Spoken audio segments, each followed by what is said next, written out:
Boa noite a todos, meus amigos do Facebook, da internet. Estamos ao vivo e a cores. Eu aqui do meu lar, você aí do seu lar, né? Nesse período de quarentena. Eu usando a página do Facebook do Centro Espírita Chico Xavier de Guarulhos para falarmos um pouco sobre a caridade segundo Jesus. E para início de trabalho, é importante que elevemos o nosso pensamento a Deus, nosso Pai, Criador, para rogarmos a Ele a devida proteção, a Jesus, nosso Mestre, nosso amigo, nosso irmão maior, porque é em nome dele que estamos aqui realizando esse singelo trabalho. Na certeza de que seremos amparados pela espiritualidade maior, queremos desejar profundamente que todos os que ouçam as palavras que serão proferidas entendam de alguma forma e melhorem da melhor forma possível. Deus, nosso Pai, Criador de todas as coisas, vós que é todo poder e bondade, adorável Mestre Jesus, benfeitor incomparável de nossas vidas e amigo incondicional de todas as horas, nos envolva com a sua infinita e misericordiosa paz. Minhas irmãs, meus irmãos em Jesus, queridos amigos de ideal espírita, a espiritualidade superior tem nos presenteado sempre com histórias maravilhosas, com revelações estupendas. E o irmão, um espírito denominado Irmão Bernardes, ele nos narra a seguinte história, nos revela a seguinte situação. Diz o irmão Bernardes, espírito, que morava em Tiro, uma cidade fincada às margens do mar Mediterrâneo, no território da antiga Fenícia, um rico mercador israelense, muito conhecido pelos seus irmãos de raça, pela grande fé que ele nutria em Deus. Chamava-se Absalão e era natural da Terúlia, na Galileia. Embora professasse a fé mosaica, Absalão foi um dos primeiros homens daquela época a acreditar que Jesus era o ungido, a acreditar que Jesus era o Messias, o Cristo de Deus, tão esperado pela humanidade e tão revelado pelos antigos profetas. E o sonho de Absalão era encontrar-se com Jesus pelos caminhos por onde ele andava a vender suas mercadorias. Não queria parar para se dedicar à procura do divino amigo, não. O sonho de Absalão era que casualmente pudesse se encontrar com Jesus pelos caminhos por onde ele andava a vender suas mercadorias. Mas não estava tendo sorte, porquanto, quando Absalão achava-se em Jerusalém, Jesus encontrava-se pelas bandas de Jericó. Quando Absalão estava vendendo suas mercadorias em Jericó, Jesus encontrava-se pelas bandas de Betânia. Quando Absalão estava em Betânia, Jesus estava em Cafarnaum.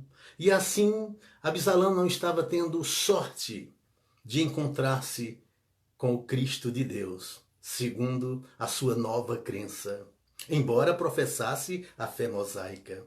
Um dia, voltando de uma de suas viagens de negócios, eis que Absalão foi acometido por uma virose terrível, muito comum naquela época, e que matava as pessoas. E ele se prostrou na cama, e ele ficou enfermo, e aí lamentava-se, porque quando ele andava por aquelas plagas do Oriente, ele não tivera a sorte de encontrar-se com Jesus. Imagine agora, preso em um leito de dor. Um dia, um homem de muita fé, ao dobrar seus joelhos aos pés da cama para proferir a sua prece noturna, abrir um parênteses aqui para explicar que Absalão era um homem que tinha muita fé em Deus. Mas não era um homem dado à caridade. A caridade para com os outros, através da beneficência, nem a caridade consigo próprio, através da autotransformação. Não. Ele apenas tinha muita fé em Deus. E Tiago escreve em uma de suas epístolas que a fé sem obras é morta. A fé sem obras é inoperante. E lança-nos um desafio em sua epístola. Diz Tiago, o apóstolo: mostre-me a sua fé sem obras, porque eu com as minhas obras mostrarei minha fé. A fé, meus amados, não é importante para Deus. Não. Deus não tem a vaidade humana de desejar que acreditem ou não nele, porque Deus é. Quando Moisés perguntou: a quem eu digo que está me enviando aos egípcios? A voz da sarça ardente disse-lhe: diga-lhe que eu sou, está te mandando. Então Deus é o absoluto. Deus não tem a vaidade humana de querer que acreditem ou não nele, porque ele é. Mas a fé, ela é muito importante para quem a tem. Porque a fé é uma mola que nos impulsiona para frente e para o alto. E eu tenho pena daquelas pessoas que vivem sem fé, porque não têm consolação, não possuem esperança no futuro, não têm uma vida ilibada, não se dedicam à transformação moral, porque não têm fé. São pessoas sem consolação alguma. Então a fé, ela é importante para quem a tem, né? Porque a fé sem obras, ela é morta, ela é inoperante. Religiões são caminhos que nos conduzem a Deus. E não adianta depois da desencarnação eu chegar na espiritualidade dizendo: ah, mas eu fui espírita, fui orador espírita. Ah, e daí? Mostre-me o seu trabalho, mostre-me o que você realizou, mostre-me o que você fez, porque a fé sem obras, ela é morta, ela é inoperante. Então, para Deus, o importante é o trabalho realizado e não a fé que você professa. Mas Absalão era um homem de muita fé. Voltando à história, ele dobrou os seus joelhos e orou a Deus mais uma vez. E eis que quando ele se deita, ele tem um fenômeno que nós espíritas chamamos de bicorporeidade ou bilocação, desdobramento, e ele sai do corpo. E de repente Absalão se encontra aos pés de um grande monte, onde Jesus está no topo do monte, a pregar o verbo divino, a falar para aquelas pessoas estropiadas, meninos desnudos, velhinhos sem saúde, leprosos, pobres de toda sorte, mulheres da vida, daquelas que não têm maridos e que pertencem a todos, aquela chamada gentalha, se empurram, se acotovelam para chegar perto de Jesus, e Absalão está lá no meio. E ele é empurrado para a aproximação com Jesus, mesmo sem querer. Mais ou menos como o metrô em horário de pico em São Paulo. As pessoas entram sem querer e saem também da mesma forma. E Absalão, então, empurrado por aquela gente, por aquela turba que querem se aproximar do Divino Mestre, ele se vê de repente na frente de Jesus. Mas ele está tão próximo que se ele erguer a mão, ele pode tocá-lo. Mas ele não ousa. Apenas olha para Jesus e lhe pede, aproveitando a oportunidade divina: ó Mestre, eu sei que tu és o Cristo de Deus, o profeta tão esperado por todos nós. E sei que tu podes curar-me, Senhor, cura-me. Eu me encontro enfermo. E Jesus olha para Absalão e diz: Absalão, se tu me encontrares pelos lugares por onde eu ando, te curarei. Mas como, mestre? Eu me encontro enfermo. Por acaso tu vais a Tiro me curar? E Jesus lhe diz: Absalão, se não me encontrares pelos lugares por onde eu ando, eu irei à tua casa te curar. Absalão então volta para o seu quarto, para a sua cama, para o seu corpo, e experimenta um sentimento de paz indescritível, uma paz como ele nunca houvera experimentado antes. O quarto está nimbado de luz. Aos poucos aquela luz se dissipa, mas aquela sensação de paz permanece. Ele então chama seus 3 filhos, homens, e lhes diz: tive um encontro espiritual com Jesus e ele prometeu vir me curar. Quero que vocês saiam, cada um em uma direção, e procurem Jesus. Procurem o Salvador e tragam-no para que ele me cure, conforme prometeu. E os filhos saem, cada um em uma direção, e Absalão agora fica na esperança de receber Jesus em seu lar para ser curado.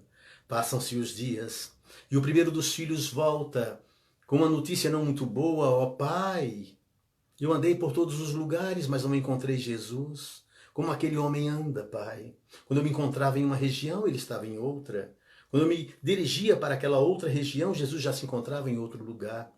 Mas eis, pai, que ao me aproximar aqui da nossa herdade, ao me aproximar aqui da nossa fazenda, eis que se aproxima de mim um leproso, pai. Desses repugnantes que vivem nos vales e às beiras das estradas, que ao me ver perguntar por alguém sobre Jesus, ele se aproxima de mim e me diz: eu sei aonde encontrar Jesus. Ah, pai, mas eu tive que me afastar dele. Fiquei repugnado. Fiz mal, pai? Não, filho, fizeste bem. Essa doença estigmatizante vai tomar teu banho para te limpar das impurezas que porventura ficaram. O filho vai tomar banho, batem à porta. Um dos criados vai atender e lhe diz: Absalão, tem um leproso à porta, que diz saber onde achar Jesus. E Absalão lhe diz: botem-no para fora e não deixem que nem os cães se aproximem dele, porque essa doença é terrível. E assim é feito. O leproso é expulso das portas de Absalão. Depois de alguns dias, volta o segundo filho com a notícia semelhante à do primeiro. Pai, como aquele homem anda. Ele é um peregrino do amor. Ele estava num lugar, eu estava em outro. Quando eu me dirigia para onde ele estava, ele já se encontrava em outro. Aquele homem anda demais, pai. Ele é um peregrino do amor, não consegui encontrá-lo. Pai, mas em uma das minhas investigações, ao perguntar por alguém onde estava Jesus, este é um menino, um maltrapilho, desses meninos de beira de estrada, que fica às beiras das rodagens a assaltar transeuntes, se aproxima de mim dizendo saber onde está Jesus. Ah, pai, mas eu dei um trocado qualquer, eu dispensei. Uma criança dessa natureza não pode saber onde está Jesus, não é, pai? Verdade, filho. Uma criança dessa natureza, um salteador de beira de estrada, não pode saber onde está Jesus. Quando batem à porta e os criados chegam para Absalão e falam: Absalão, tem uma criança aí na porta, dizendo saber onde está Jesus. Ah, não sabe? Por favor, deem um pão qualquer para ela, um alimento qualquer, e a ponham para correr daqui. Crianças assim não podem saber onde está Jesus. Agora resta a esperança no Davi, no primogênito. Talvez Davi tenha sorte de trazer Jesus até ele. E depois de alguns dias, Davi volta, o primogênito, com uma notícia semelhante aos dos primeiros irmãos. Pai, eu procurei Jesus por toda parte, mas aquele homem não para, pai. E por onde ele passa, ele deixa um rastro de luz. Não encontrei Jesus, pai. Mas eis que ao me aproximar daqui, da nossa casa, pai, sabe quem se aproxima de mim, dizendo saber onde está Jesus, pai? Que ousadia, que desaforo! Ah, pai, foi Jonas, o cananeu, o nosso inimigo ferrenho, o inimigo número 1 da nossa família, pai, que nos fez tanto mal no passado. Ah, pai, eu tive que me conter para não cortar-lhe com a minha adaga. Que ousadia! Fiz mal, pai? Não, filho, fizeste muito bem. Não se pode perdoar a um inimigo tão cruel como Jonas, o cananeu, foi conosco no passado. Vai tomar teu banho, pai. Filho, acabou-se as minhas esperanças. Batem à porta e os criados falam: Absalão, Jonas, o cananeu, bate à porta. Diz saber-te enfermo e vem te pedir perdão pelo mal que te fez no passado. E diz saber aonde encontrar Jesus. Absalão então fica rubro de ódio, tenta erguer-se da cama e quase cai, se não fosse aparado pelo filho. Ele fala: expulsem-no daqui antes que o matemos. E assim é feito. Absalão então fica cada dia mais caquético, a sua doença se avoluma a cada dia. E não tem jeito. ele desencarna. Absalão desencarna e vai parar numa região de sofrimento. Porque, como eu disse, ele tinha muita fé, mas não tinha obras. É um lugar fétido, lamacento e escuro, semelhante àquele que nós vimos no filme Nosso Lar, onde André Luiz espiou por 8 anos e pouco. Ele se encontra ali.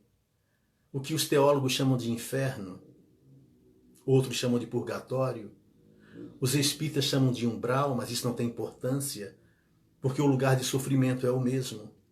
E Absalão se encontra ali, sofrendo, porque as enfermidades físicas ainda o acompanham um pouco no seu corpo perispiritual, além do sofrimento e dos choros e ranger de dentes que ele escuta. Ele então lamenta que Jesus não cumpriu a sua palavra. Logo ele, que acreditou que ele era o Messias, o enviado de Deus. Jesus não cumpriu a sua palavra. Quando de repente uma estrela brilha no firmamento e aquela estrela começa a se aproximar daquele lugar fétido, daquele lugar escuro, e aquele lugar começa a ficar iluminado por aquela luz divina.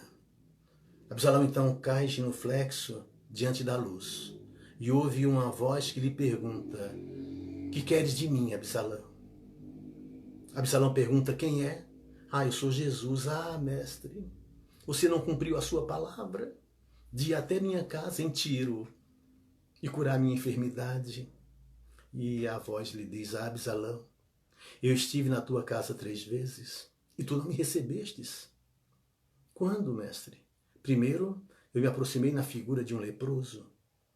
Tu não quisestes me receber, mas eu entendi, porquanto é uma doença muito estigmatizante. Eu compreendi você e me apresentei novamente na tua porta, na figura de um menino que, embora maltrapilho e pobre, era repleto de saúde.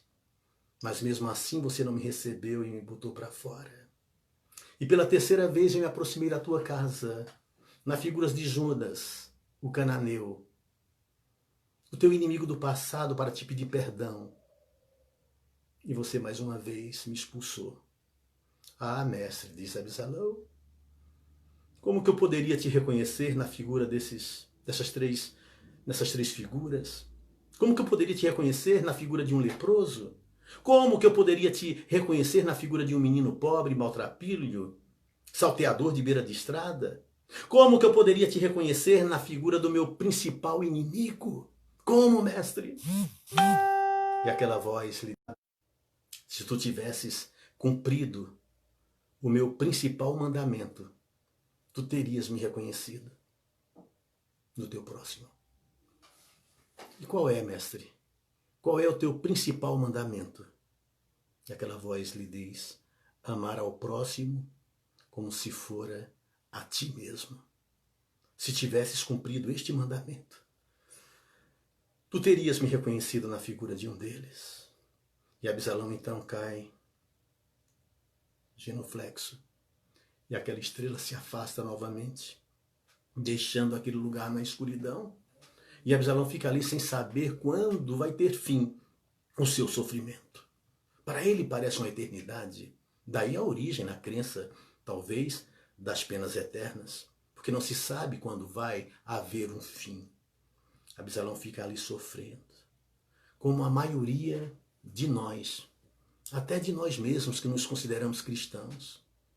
Muitas vezes a gente deixa muito a desejar o principal mandamento do Cristo, que é amar ao próximo como se fora a nós mesmos. Mas a maioria de nós vamos sofrer alguma coisa depois do desencarne. Eu disse a maioria porque existe uma parte, embora pequena, que não vai sofrer nada. Que não vai sofrer nada porque cumpriram fielmente os preceitos cristãos. Existem alguns desencarnes assim. Quem leu o livro Violetas na Janela pôde observar que Patrícia desencarna e já desperta numa colônia espiritual. Mas eu quero falar aqui de um desencarne de um justo, que todos nós conhecemos muito bem a história dele. Estou falando de Dr. Bezerra de Menezes.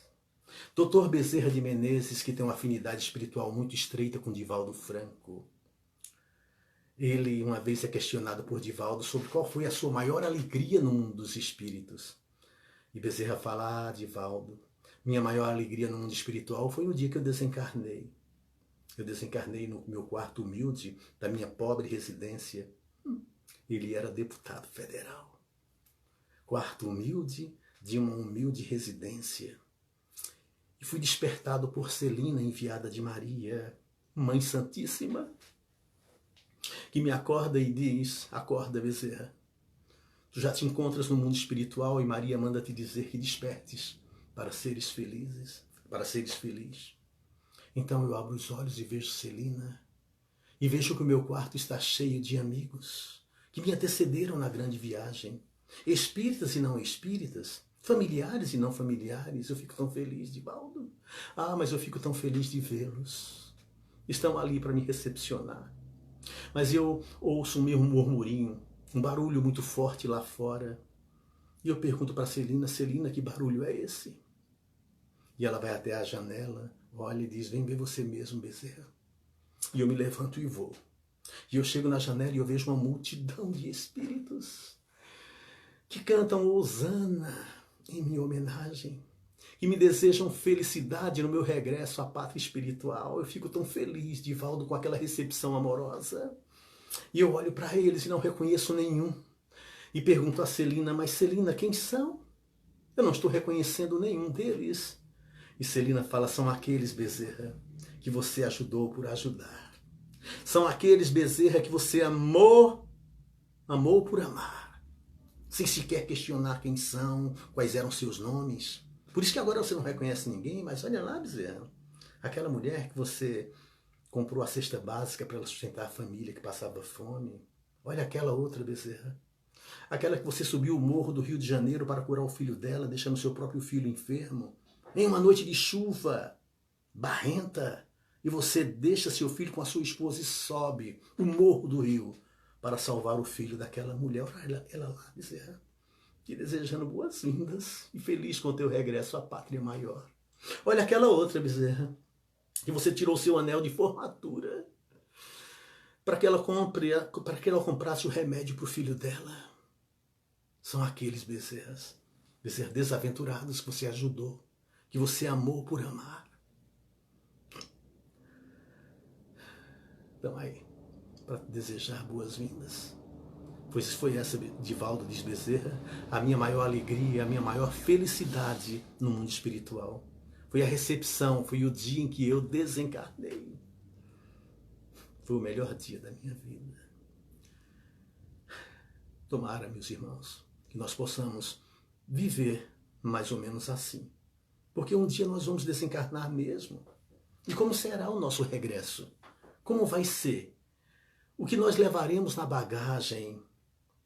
Muitos irmãos protestantes, católicos, têm medo do inferno eterno, nesse dogma terrível e fideísta. E aí, às vezes, até se transformam por medo. Nós espíritas, às vezes, cometemos o grande erro de dizermos: mas não existe inferno mesmo. E eu vou ter quantas reencarnações eu necessitar para o meu progresso? Sim, vamos. Mas será que vamos reencarnar na Terra? A Terra passa por uma transformação, né, de provas e expiações para a regeneração, como um dia passou de um mundo primitivo para um mundo de provas e expiações. E quem ficará na Terra, um planeta tão maravilhoso, no qual estamos tão acostumados? Quem? Os mansos. Segundo as próprias palavras do Mestre, pode ser que não tenhamos a sorte de reencarnarmos da próxima vez na Terra. Então tomemos muito cuidado com isso. A nossa realidade espiritual, ela não é muito boa. Não é muito boa. Nós ainda temos muitos defeitos, somos um misto de sombra e luz, mas infelizmente existe muito mais sombra do que luz. Então poucos realmente agem como Bezerra de Menezes e tantos outros, que cumpriram fielmente o principal mandamento do Cristo, que é amar ao próximo como se fora a nós mesmos. Nossa realidade não é muito boa. E como a gente pode se livrar de uma vida terrível, de um sofrimento futuro? Praticando caridade. Fora da caridade não há salvação. Mas não salvação no sentido teológico, de ficarmos num paraíso de beatitude eterna. Não, porque isso seria um inferno. Pensemos bem. Mas a salvação no sentido de sermos felizes no futuro. E pode ser nessa existência mesmo. Não há necessidade de desencarnar. Então é salvação no sentido de sermos felizes, de sairmos de uma situação difícil de sofrimento para uma situação de felicidade. A nossa realidade espiritual não é muito boa, para isso nós estamos aqui, para vencermos a nós mesmos, para que morra o homem velho, para que surja um homem novo. Lá em Mateus 25, Jesus fala que quando o Filho do Homem descer na sua glória, separará os bodes das ovelhas e colocará os bodes à sua esquerda e as ovelhas à sua direita. E dirá para as ovelhas: entrem para o regaço do meu Pai e sejam felizes, porque eu tive fome e me destes de comer. Eu tive sede e me destes de beber. Eu tive frio e me agasalhastes. Eu estive preso e me visitastes. Eu fui enfermo e também me visitastes. Eu fui forasteiro e me recebestes bem. Entrem e sejam felizes. E eles dirão: mas quando foi, mestre, que te vimos assim e te ajudamos? Quando fizestes a qualquer um dos meus pequeninos, foi a mim que fizestes. Entrem e sejam felizes. E dirá para o da esquerda: afastem-se de mim e vão para um lugar onde há muitos choros e ranger de dentes, para as trevas exteriores. Porque eu tive fome e me deste de comer. Eu não me deste de comer. Eu tive sede e não mataste minha sede. Eu estive enfermo e não me visitastes. Senti frio e não me agasalhastes. Eu fui forasteiro e não me recebestes bem. E eles me perguntarão: quando, mestre? Quando te vimos assim, não te ajudamos? E eu direi: quando deixastes de fazer a qualquer um dos meus pequeninos, foi a mim que deixastes de fazer. Então, afastem-se de mim. Então, a nossa existência, meus amados, é para nos livrarmos de sofrimentos futuros. São oportunidades que Deus nos dá para nos transformarmos. Isso acontece na vida material. Isso acontece numa existência encarnada. É aqui que passamos pelas provas, é aqui que realmente provamos que estamos cumprindo fielmente os desígnios, os mandamentos de Deus, e não os mandamentos do mundo. É aqui. A prova é exatamente aqui. Não é? Então pode ser que não tenhamos tempo de reencarnarmos na Terra. Então pensemos nisso. Pensemos nisso, que Jesus deu a senha. Ele deu o segredo de sermos felizes na vida futura, que é tratar o nosso próximo como se fôssemos nós mesmos. Fazer ao outro o que nós gostaríamos que o outro nos fizesse, se estivéssemos numa situação semelhante à dele. Então, cuidado. Pode ser que não tenhamos tempo de reencarnar na Terra.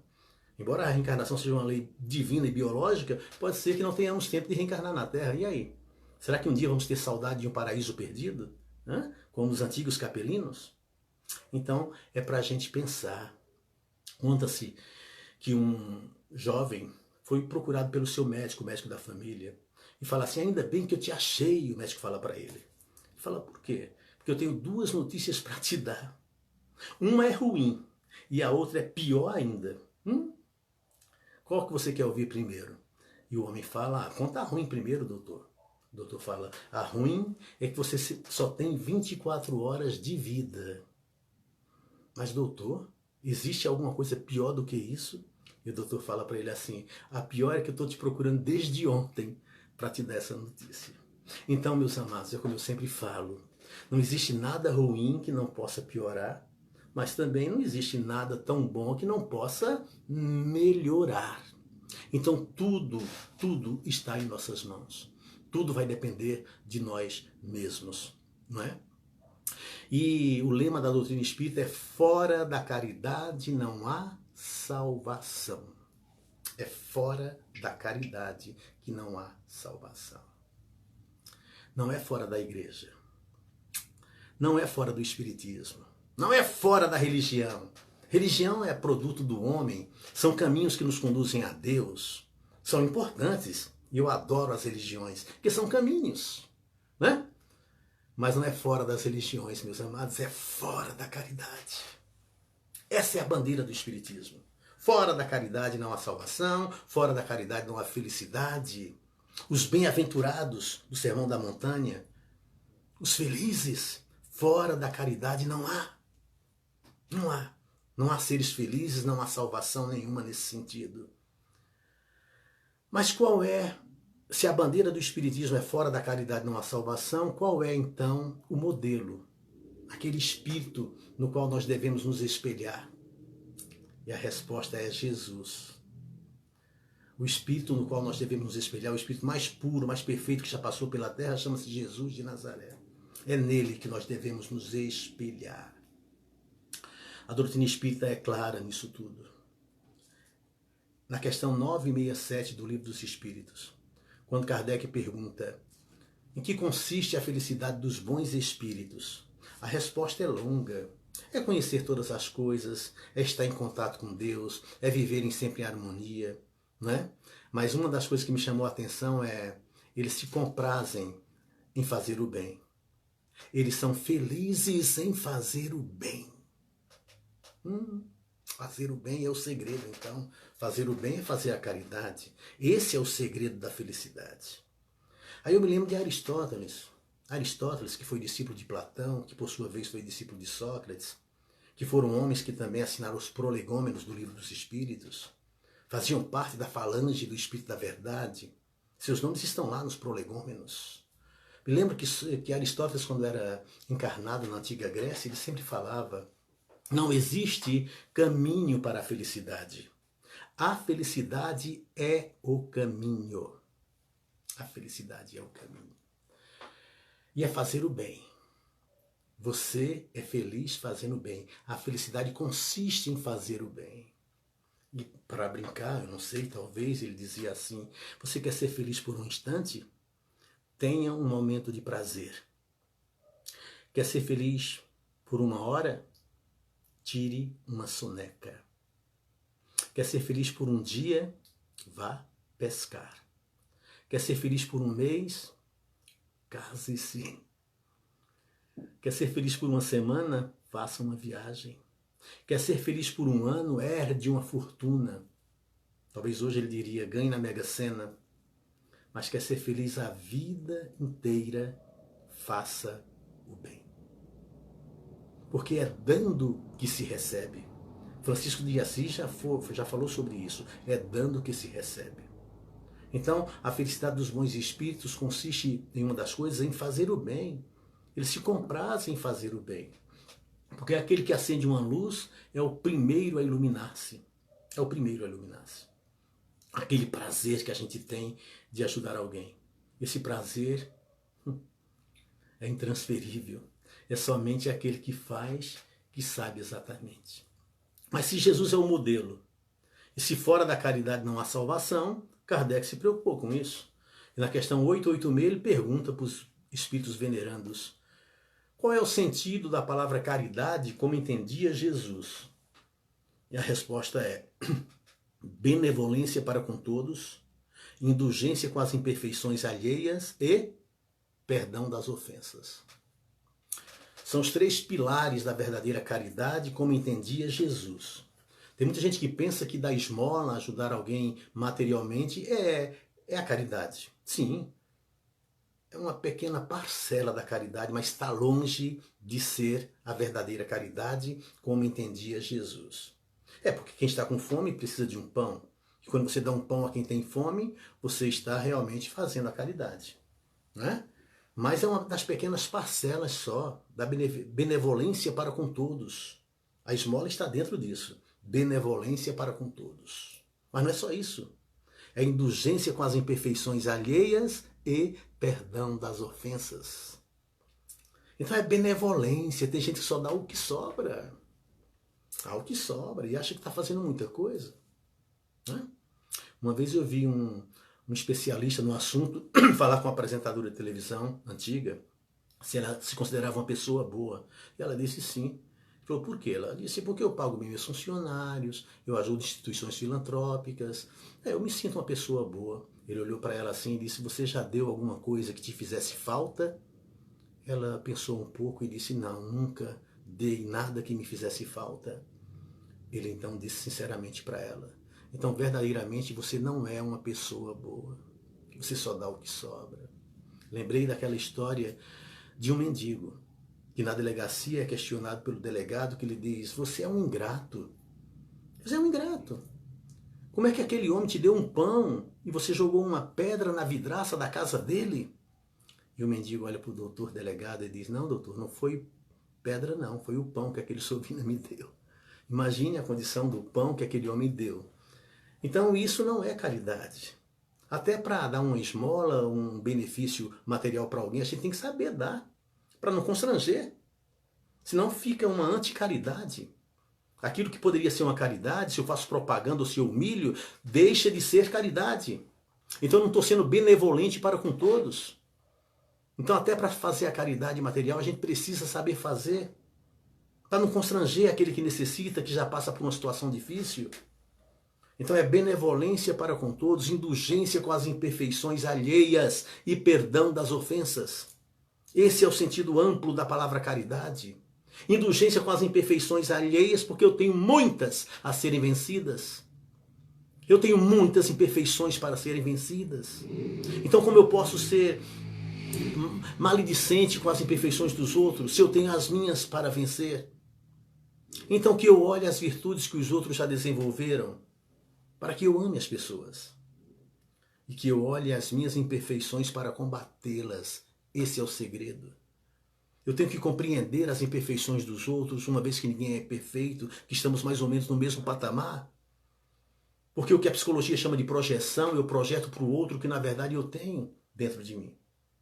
Porque se não houvesse identificação, jamais eu encontraria no outro aquilo que às vezes eu tenho em mim, que eu não suporto, que eu jogo para debaixo do tapete, o que Jung chamava de sombra, eu jogo para dentro da sombra, e o que eu não admito em mim, eu também começo a projetar no outro e condenar no outro, o que na verdade eu tenho e escondo. Isso é o que a psicologia chama de projeção. Então quando eu ver um defeito em alguém, que eu seja indulgente, que eu compreenda, e até observe que talvez eu tenha em mim o mesmo ou até pior. Então, dessa forma, eu estou fazendo a caridade segundo Jesus, sendo benevolente para com todos, tendo indulgência com as imperfeições alheias e tendo perdão das ofensas. Então, esse é o segredo, perdão das ofensas. Perdão das ofensas. Quantas vezes? Quantas vezes forem necessárias. Pedro pergunta para Jesus: quantas vezes, Senhor, eu devo perdoar meu irmão? 7 vezes? Porque era um número cabalístico para os judeus, ainda é um número considerado divino. Quantas vezes, Senhor, eu devo perdoar meu irmão que me ofender? 7 vezes? E Jesus lhe diz: Pedro, eu não te digo 7, mas 70 vezes 7. Pergunta Pedro a Jesus, dúvidas do seu coração: se contra a minha pessoa errar constante um irmão, quantas vezes, meu Senhor, eu devo usar o perdão? Se alguém me magoar e maltratar no dia a dia, como devo proceder diante da covardia? Perdoar-lhe 7 vezes? Com amor e empatia?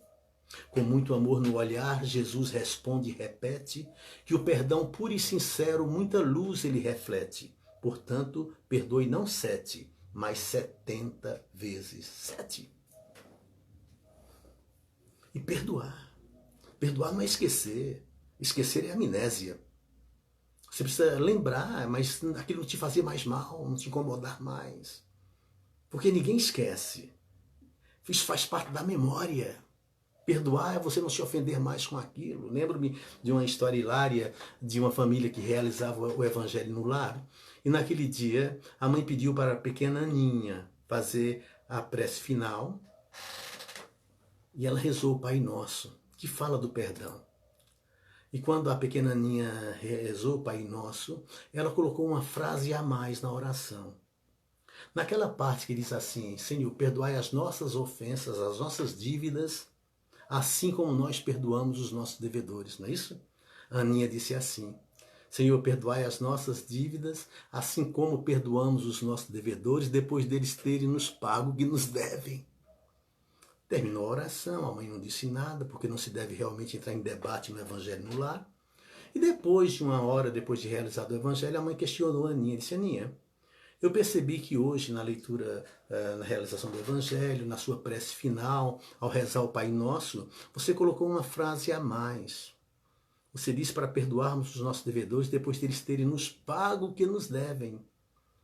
De onde você tirou isso, filha? Ela disse, mãe, de mim mesmo. Porque hoje de manhã, o Juninho, o irmãozinho dela, o Juninho me comeu meus chocolates. Né? E eu fiquei nervosa. E ele prometeu que me daria outros chocolates de volta. E eu lembrei disso. E disse que perdoaria depois deles terem nos pago o que nos devem. Claro, isso é a sinceridade de uma criança. A criança é sempre sincera naquilo que diz. Mas a oração é taxativa. Perdoarmos os nossos devedores, assim como nós perdoamos. Que eles nos perdoem, assim como nós perdoamos a eles.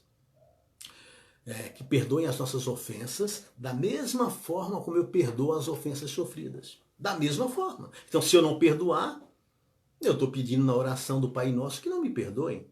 Né? Então, perdão das ofensas. Benevolência para com todos, indulgência com as imperfeições alheias e perdão das ofensas. Esse é o sentido amplo da palavra caridade. Caridade. Deus está dentro de nós. Nós temos o DNA divino. Nós não fomos feitos do pó da terra, como durante milênios, centenas de anos, séculos, quiseram nos fazer acreditar nisso. Nós somos feitos da luz das estrelas. Nós somos filhos do Altíssimo. E Paulo é taxativo na carta aos Coríntios. Não sabeis que sois templo do Espírito Santo? Que o Espírito de Deus habita em vós? O apóstolo João fala que Deus é amor. Por isso que o homem, quando ama, ele se parece com Deus. Porque Deus é amor. Deus é amor. Deus não se materializa porque ele difere de tudo que é matéria. Mas Deus atua na terra e no universo através dos seus espíritos, dos seus filhos. Deus atua na terra através do próprio homem. É através do próprio homem que Deus ajuda a levantar um caído, a matar a fome daquele outro. É o homem que tem que executar a vontade de Deus. É através do próprio homem e dos espíritos que trabalham para Deus na sua grande seara que Deus atua em todo o universo. Deus está dentro de nós. Então esse sentimento de amor é um sentimento divino que nós devemos externar para nos parecer cada vez mais com Deus. Não sabeis que sois templo do Espírito Santo? Que o Espírito de Deus habita em vós? Né? Como eu disse no começo, a espiritualidade tem nos agraciado, nos presenciado com muitas pérolas do mais alto. E Chico Xavier, o apóstolo da caridade por excelência, da mediunidade, ele escreve um soneto maravilhoso, o espírito João, né? Escreve pelas mãos dadivosas do Chico, um diálogo de uma menina com a sua própria mãe. A menina pergunta onde está Deus, e a mãe dá uma resposta genérica, que Deus está em tudo. E a menina fala, mas como senti-lo, mãe? Será preciso morrer primeiro para poder sentirmos Deus? E a mãe diz, não. E a resposta da mãe é maravilhosa. É no templo do coração que podemos sentir Deus. Então, esse soneto, esses versos maravilhosos que João, o Espírito, passa pelas mãos dadivosas do Chico, diz assim, a menina, né? Minha mãe, onde está Deus? Ora essa, minha filha, Deus está na luz que brilha pela terra e pelos céus. Permanece na alvorada, no vento que embala os ninhos, no cantar dos passarinhos, na meiga flor orvalhada. Suspira na água cantante da fonte que se desata. No luar de leite e prata, extrar na estrela distante. Vive no monte, na serra, onde mais? Como explicar-te? Deus está em toda parte, em todo lugar da terra. Ó mamãe, como senti-lo, bondoso, sublime e forte. Será preciso que a morte nos conduza ao céu tranquilo? Não, filhinha, ouve a lição. Guarda a fé com que te falo, só podemos encontrá-lo no templo do coração. É no templo do coração que nós devemos cultivar Deus, cultuar Deus, fazer com que Deus se manifeste na terra através dos nossos atos. Sermos instrumentos de Deus, como Francisco de Assis pede tanto na sua oração universal. Que eu seja um instrumento da tua paz, para que eu leve luz onde houver trevas, que eu leve amor onde houver ódio, que eu leve alegria onde houver tristeza, que eu mude o caminho por onde eu andar. Que eu seja um instrumento de Deus aqui na terra, para que Ele exerça o seu amor pelo meu intermédio. É assim que devemos agir para sermos felizes na vida futura. Essa é a mensagem da noite. É uma mensagem que eu faço para mim mesmo, meus amados. Porque, como eu já disse em algumas palestras, quando eu faço uma palestra, quando eu preparo uma palestra, não é para você. É para mim. Para que eu aprenda um pouco mais com aquilo que estudei, que procurei, que pesquisei. Para que eu mude. É claro que sempre serve para alguém, porque estamos mais ou menos no mesmo patamar. Então, que possamos realmente sermos pessoas de bem, pessoas do amor de Deus, que deixemos que o amor de Deus atue pelo nosso intermédio.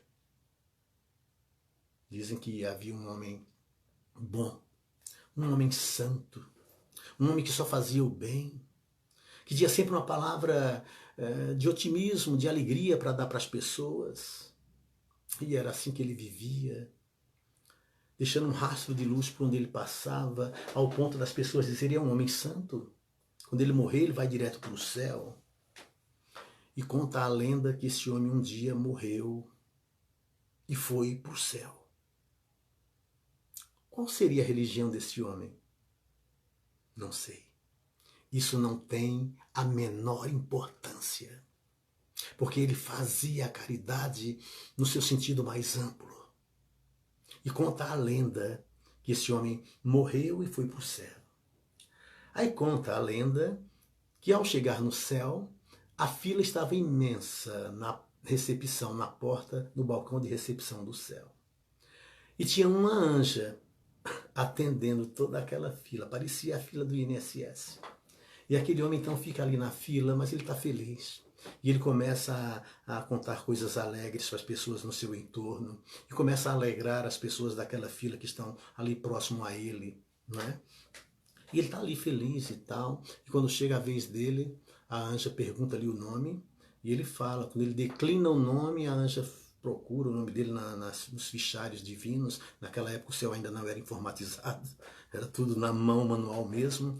E não encontra a ficha dele, chama São Pedro, e São Pedro chega e procura nos arquivos celestes e não encontra o fichário do homem.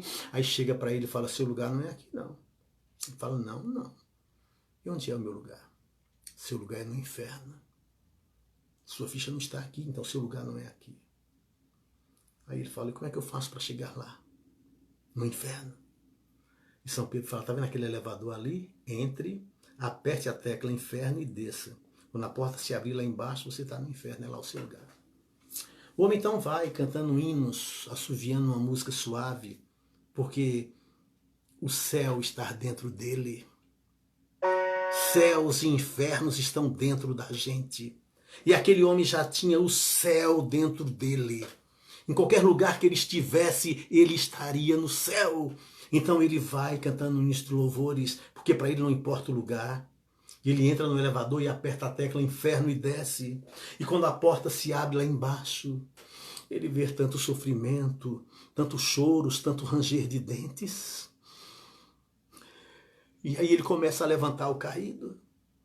Ele começa a ajudar aquele, dá um conselho para uma ajuda para o outro, um abraço, um beijo, começa a aconselhar, beijar, abraçar.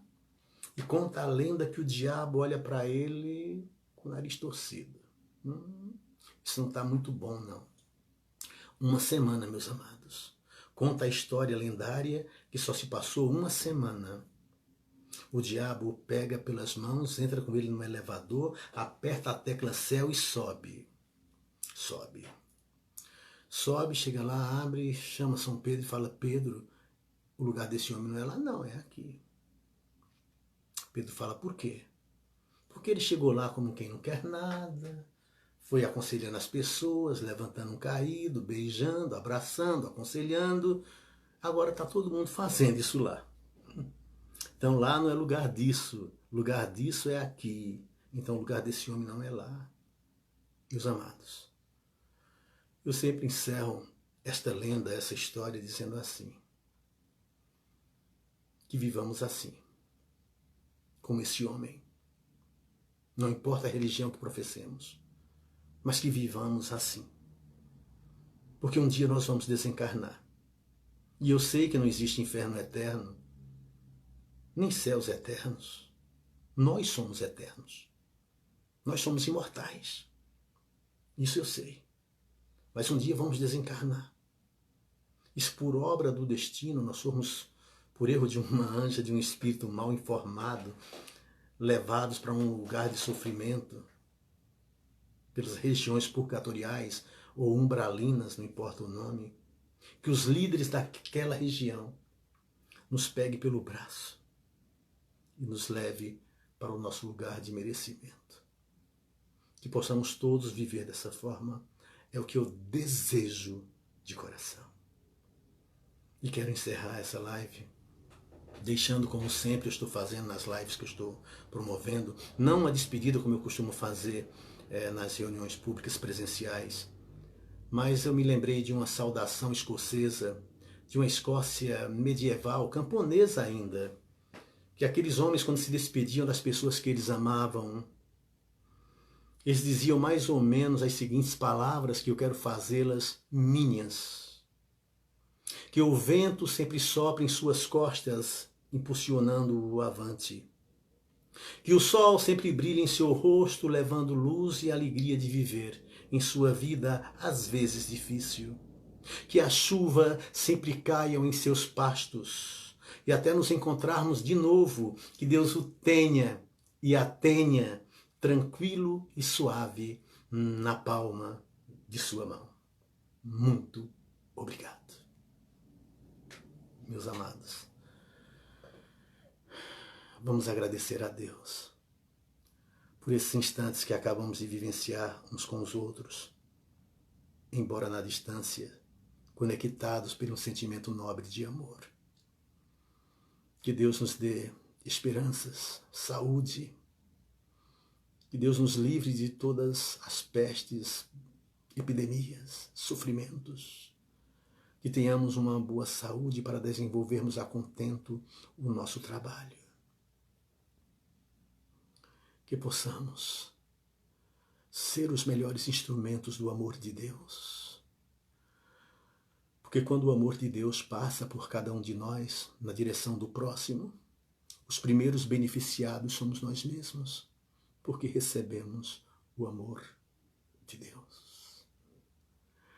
Quero fazer minhas as palavras de José Silvério Horta, que proclamou pelas mãos darivosas do Chico o Pai Nosso em verso e prosa. Pai nosso que estais nos céus, na luz dos sóis infinitos, Pai de todos os aflitos neste mundo de escarcéus, santificado, Senhor, seja o teu nome sublime, que em todo o universo exprime concórdia, ternura e amor.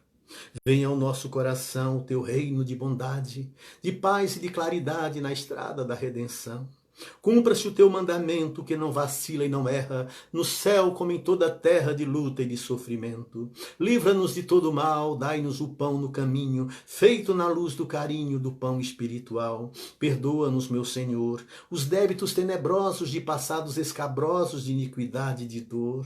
Auxilia-nos também nos sentimentos cristãos, a amar nossos irmãos que vivem longe do bem. Com a proteção de Jesus, livra nossa alma do erro nesse mundo de desterro distante da tua luz. E que a nossa ideal igreja seja o altar da caridade, onde se cumpre a vontade do teu amor. Assim seja. Paz a todos.